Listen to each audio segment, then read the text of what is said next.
And with me this morning is Steve Harrell. He's the Director of Communications and Marketing for the Kempe Foundation. Good morning, Steve. Good morning. Good morning. It's really nice to meet you, and thank you so much for coming in. I would love to hear more about the Kempe Foundation because April is Child Abuse Prevention Month. So give me some background information on the Kempe Foundation. Absolutely. Well, I'm happy to be here, and we appreciate this opportunity to talk about Child Abuse Prevention Month and some of the special activities that we have coming up. The Kempe Foundation and Dr. C. Henry Kempe has been around for 40 years. Dr. Kempe is a name that's pretty recognizable here in the Denver area and throughout Colorado. He really was a pioneer in the field of child abuse and neglect and the treatment of it, and has been a leader in that particular field, as I say, going back 40 years. At the Kempe Center, what we do is combine medical treatments and education programs along with world-class scientific research so that not only can we help kids right now, but we can also find more ways to stop the horrible consequences of child abuse and neglect for the future. So you're directed actually by some of the nation's leading experts, and you have a whole bunch of different innovative programs that treat these abused children. We do, and I'll mention just some of those very quickly. And of course, if anyone was interested in getting into detail about the particular programs, please visit us at our Kempe website. That's www.kempe.org. Some of the programs that we have in particular, the Kempe Child Protection Team, the Kempe Fostering Healthy Futures Program, the Kempe Infants in Foster and Kinship Care Program, also the Kempe Perpetration and Prevention Program. We also have the Kempe Postpartum Depression Intervention Program, a therapeutic preschool at the Kempe Center, and then also we have the Kempe Training, Education, and Consultation Program, and then finally our Kempe Under Sixes program. And Steve, I've had my friends in here from the Tennyson Center several times, and they always say with what's happening with the economy, as the economy gets worse, unfortunately the statistics of child abuse goes higher. Have you seen more and more of these children coming into your organization for help? We certainly always have plenty. We have too many children that are coming into our program at any given time. And I like to think of it in terms of, I hope the day will come when we're actually out of business, that our services are no longer needed. But unfortunately, they are not. Now, there has been some recent information. This really has just broken in the last couple of weeks, which is indicating that child abuse and neglect may actually be on the decline. That was a national incidence study that was done, and this comes out as part of a government program that conducts a study every 4 or 5 years. I think that really what we should focus on from that standpoint is not that we're completely defeating, eradicating child abuse and neglect as it is right now. It's great to see that these numbers are declining somewhat. I like to view it as we really are making a difference. You made mention of the Tennyson Center, and of course I'm familiar with their work and the work that we do at the Kempe Center and the Kempe Foundation. I think it's really beginning to pay off, and we're starting to see that across the nation as the numbers are beginning to decline just a little bit. That's encouraging. And I know you're very close to the Children's Hospital, so you saw the big radiothon going on last week, and you have some big events coming up yourself. Why don't you tell me about those, Steve? Be happy to. Yeah, how people can participate in the events and if they'd like to raise funds and help out. Sure. And we greatly appreciate the support that we have here in the Denver area. We've had a number of corporations and individuals and different groups that have been major supporters of the Kempe Foundation for a number of years, and we greatly appreciate that. It's tremendously important for us to get our message out into the community, as we're doing today.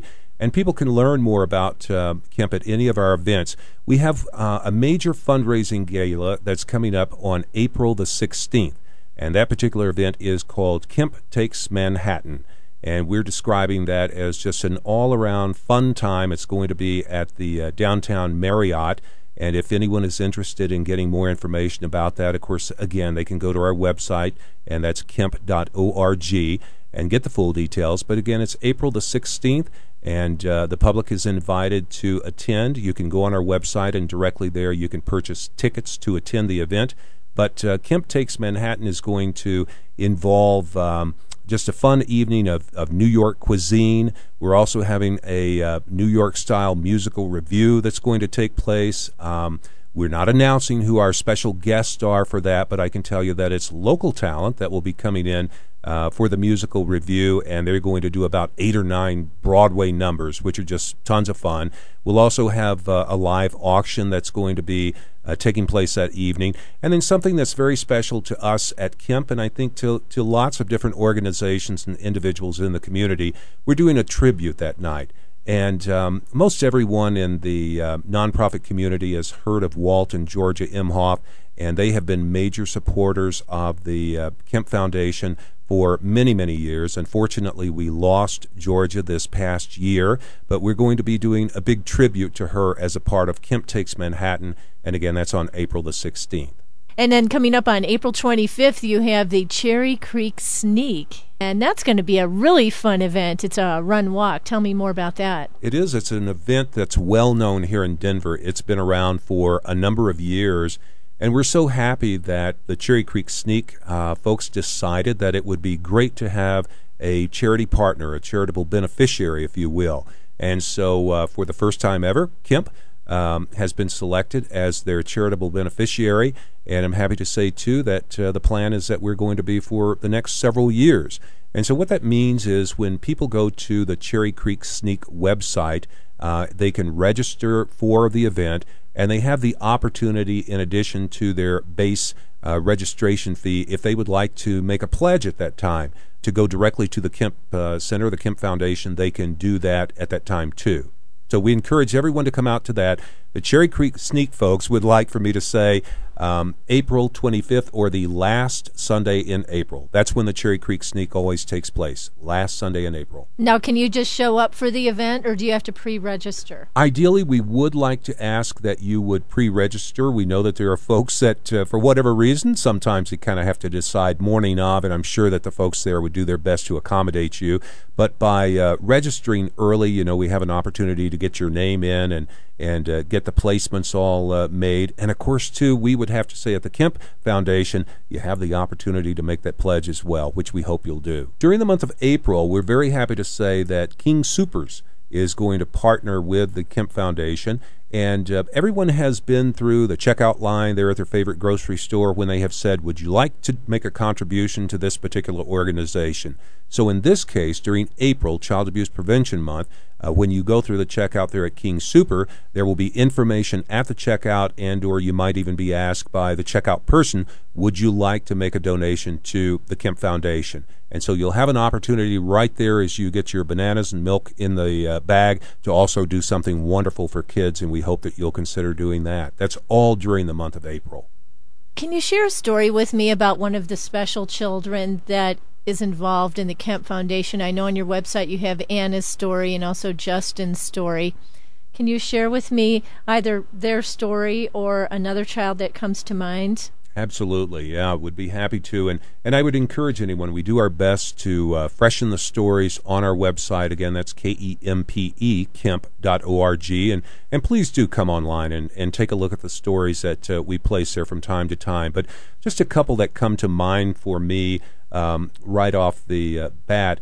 I made mention earlier that we have a Fostering Healthy Futures program, and we will go in and help foster kids in their acclimation, orientation in with families, and of course school. That's always a challenge for them as well.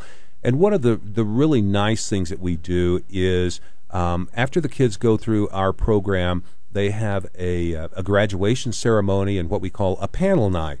And one of the cool things that we do is we invite other individuals, adult individuals, who themselves were foster kids, if you will, to come back and just sit down and really have kind of a group session with the kids and tell them what their own experience was like as they were going through one or more foster homes. And so several of the kids, what they have expressed to us is that I felt as if I was alone. I thought that I was the only child in the world that was going through this situation. And so when they have an opportunity to sit down with adults who have not only gone through that same experience, but have enjoyed some success in school and gone on and enjoyed success in their career as well as in their family life, that's a very encouraging thing. And we'll have quite a few kids that will go through that program on a regular basis.